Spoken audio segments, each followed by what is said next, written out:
Hi everyone, Flaming Footy here and welcome back to another video on the channel. And today guys, we have got one of my favourites, the 3-game match reviews, alright? So, in today's video we're going to be going over 3 very big games actually. It's probably one of the best match reviews I've done.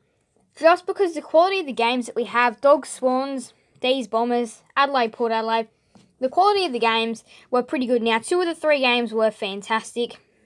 Which I think you can probably point out which games were fantastic, or maybe these 2.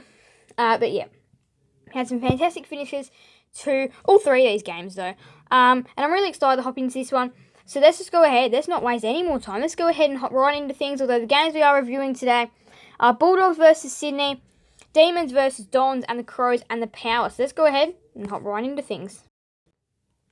Alright, so the first game of the round was played on a Thursday night between the Bulldogs and the Swans. Now, actually, both teams kicked the same amount of goals on 9. The Doggies were just so much more inaccurate, so they should have been able to have walked away with a much bigger win than what they ended up doing. So, Western Bulldogs 71, Sydney 60 now. This game was always in the Doggies' favour, and the Swans were right here. They were right in the contest, and Bontempelli kicks the game winner, and that seals the deal. So the Swans never led. They were always within close range of the Doggies, a couple of kicks away, but again, were not able to execute, and that's what cost them the game. They actually came back, though. They had a pretty decent comeback there, and again in there, but they just couldn't manufacture the win. Now, the Swans have been pretty good in their first 2 games, although the Doggies just proved too much. Now, the Doggies, if they had lost this 0-3, would have been for them.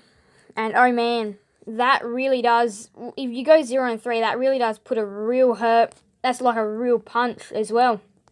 A real punch in a place that you don't want it. So that would have been a very hard game for the Dogs. When they do get the job done with the inaccuracy there, I'm going to say that probably could have cost them. That definitely could have cost them the game. Bailey Smith and Josh Dunkley with 31 touches. Dunkley with 11 tackles. English played a pretty good game. He got the 138 fantasy, and Waitman with the 3 goals. Now, have a look at the teams real quick, though. I did see something about the free kicks. Look at that. Again, penultimately, does that cost you the game? Depends where the free kicks are, but if you're getting them in the middle, or even anyway, really, you're just allowing a way out of defensive 50, a way into the 50, or a shot on goal. Now, the Doggies, they had 59 shots. Look at the Swans' efficiency. 15 shots from 49. They was bombing it into nowhere or to no one as well. Now, you can see the possession heat map. Will this be their defensive half, I feel like? That might be their defensive half, I think, for the Swans. Playing it more there. I think.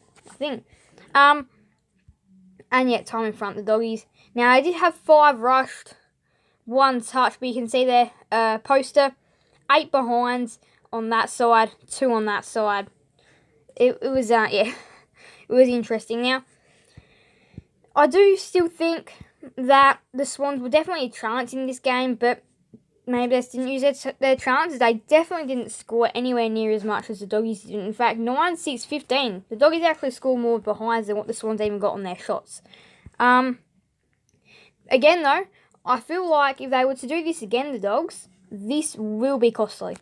So just lucky their opponent didn't make them pay. Otherwise, oh geez.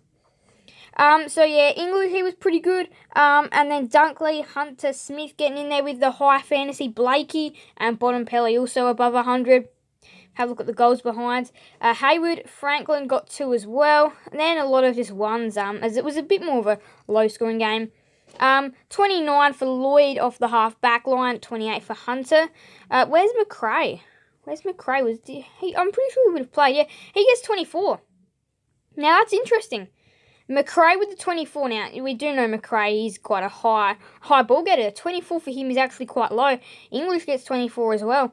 One thing that would make McRae very good, though, if he can add goal kicking to his game, he'll be a force. He'll be a real force to beat.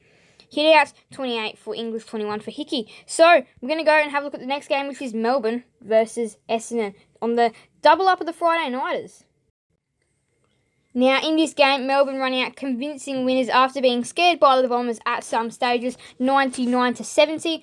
D's 14-15-99, Bombers 10-10-17. Now, this game was, I feel like we all pretty much had made up our mind about where this game was going to go. It's just can the Bombers put up a fight?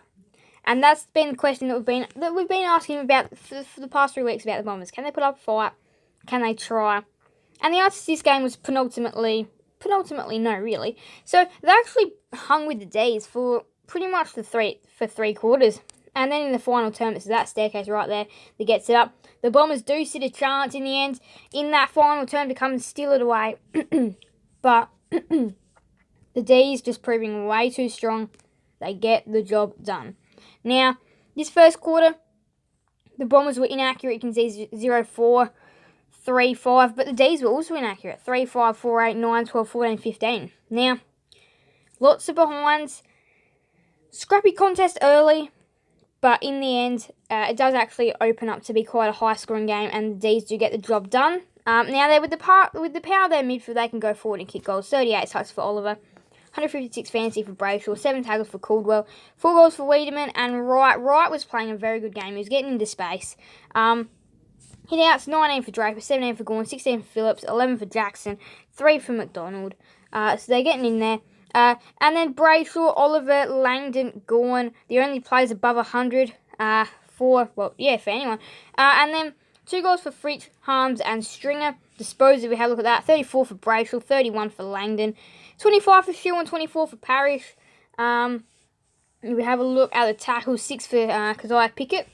But it was a very interesting, well, not interesting. It was interesting in a way when the Bombers were close, but I feel like we did have a good understanding of where this one was going to go, and about this kind of margin as well, which the Bombers weren't really going to be able to compete. So that'll put them bottom of the ladder now at the Essendon Footy Club, with some problems, especially if they want to be making finals. Now, yes, they've got Adelaide next week, and that is a real test. They need to win. They need to win against Adelaide. If they lose against Adelaide, I tell you what, season will be over for them. As if they lose, then they'll go 0-4, and you can see how it gets out of hand from there. So we're going to go to Showdown 51, Adelaide versus the Power. Now, I am a very happy person after this result. As you guys, if you know me, I am a Crows supporter, so I am extremely happy. I watched this game last night, and I was amazed by this. There was just one moment for me that really changed the game. Look at that. Power ahead for pretty much the whole contest. We were always there with them. We were always just ready to go. We were always just breathing down their throat. And they were always about that 15 points up. And you can see that we had the lead early. First quarter was a bit of a tight tussle, though that staircase there for the Power leads them to a convincing quarter-time lead. Staircase ups and downs in the second term. We bring it pretty close, 16 points, I'm pretty sure, at the half-time. Three-quarter time is very close, even though it is about pretty much similar margin to three-quarter time, to half-time. And then the Power lead the whole fourth term, the whole second term. Well, they led for pretty much half the first term. No, more than half the first term, a lot of the first term. All the second, third term, and pretty much all the fourth term. And after the siren, Murphy gets hit high. And then Jordan Dawson, the new Crows recruit, has to go ahead and take the kick. And the post is like, you can imagine the post, right? You can imagine he's kicking to the, I'm pretty sure it's the Hilux Hill end. Pretty sure it's that end. And yeah, you got he hooks it to the far side, and then it comes back by the wind to win the game for the Adelaide Crows. Jordan Dawson also shall win the showdown medal. 31 touches for Laird, 5 goals for Marshall. Gallant was also pretty good. 115 fantasy for O'Brien, and 9 tackles for O'Brien and Schonberg. O'Brien really playing a good game here. After not being the best early, but 45 hit-outs, that's crazy. And that does just go to show how many times how much this was a scrappy contest. 29 for Lyset as well, that's still a pretty big number.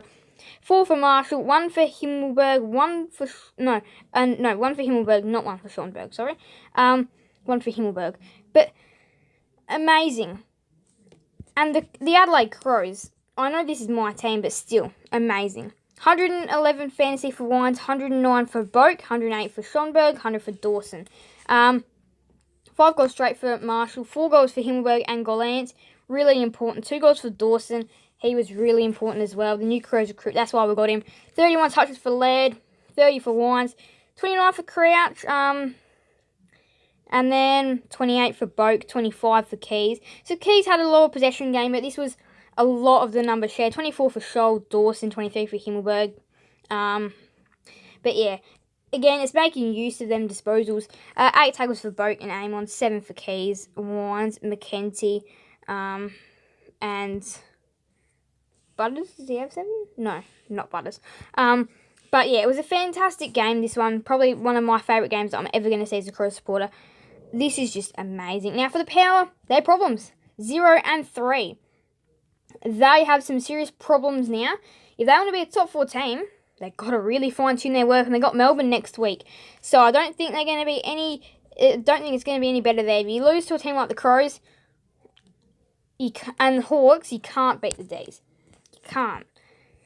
The D's, as I said, are just too strong. Free kicks, reasonably even. The Crows had 5 more. Efficiency inside 50. This is what can really win you the game. 61%. That is pretty important. And the Power, again, inaccurate. 13-14 compared to 15-6. So that is, again, what can really cost you the game. And look at that. Power in front for so much of the game. We only need 8 minutes in front. And we can still conquer the win. And it'll mean more in the end. Now, there you see that. The Crows were happy to rush and touch behinds. The Crows are happy to just rush them through. Maybe the Power, they were getting themselves into some awkward positions down. But yeah, it was another fiery showdown. And for Port supporters, a showdown to wipe out of your brain. For the Crows, a showdown to remember for a long, long, long time. Now, also, do want to keep in mind the Western Derby is coming up tomorrow at the time I'm recording this. Fiery Derby coming up there. And these two teams will clash again in round number 23. So we've got a very interesting game there. But the Adelaide Crows stormed to a big victory over their crosstown rivals, the Power. Problems going on at the Power. And for the Adelaide Crows, a moment to remember for a long, long, long time coming. So, a fantastic game. 3 fantastic games. Time to go and check in with the ladder. So right now, Melbourne have stated their claim as one of the best in the competition with 3-0. And the Hawks and the Blues will battle it out on Sunday to see who can join them on 3-0. One team will go 2-1. I feel like Carlton will get the job done though. Brisbane, they'll be looking to go ahead and get up to the 3-0 club as well as they play North Melbourne at the Gab, which should be a pretty comfortable job. Geelong and Collingwood go head-to-head. Now, if Collingwood win, they'll go 3-0. But if the Cats win, they'll equal the Pies on 2-1. The Giants and the Suns will do battle today. And the Giants, boy, they need to win that game. And we'll have a look up to the rest of the round. Now, the Bombers do claim bottom spot. We'll have a look at the rest of the round coming up, though. So, round number 3 has a lot for us in store on the Saturday. Very interesting round. No Saturday day games, as there is AFL finals. But we've got the Giants, the Suns, the Pies, and the Cats, and the Lions, and the Roos. Really exciting contests here. Big one for the Giants, though. I tell you what, if they lose the game, there will be question marks over them in finals. Tomorrow, got a very big, got some very big clashes. This one probably especially. St Kilda Richmond will be a good battle. West Coast Frere, the Derby. So that is what the rest of the round has in store for us. This is how the first bit went of the round. So match reviews will be the 3 Saturday games and the 3 Sunday games. So thank you guys all so much for watching. Make sure to leave a like and subscribe and hit that notification bell so then you guys will never miss another video on the channel. Thank you guys all so much for watching. So bye everyone. Flaming Footy out.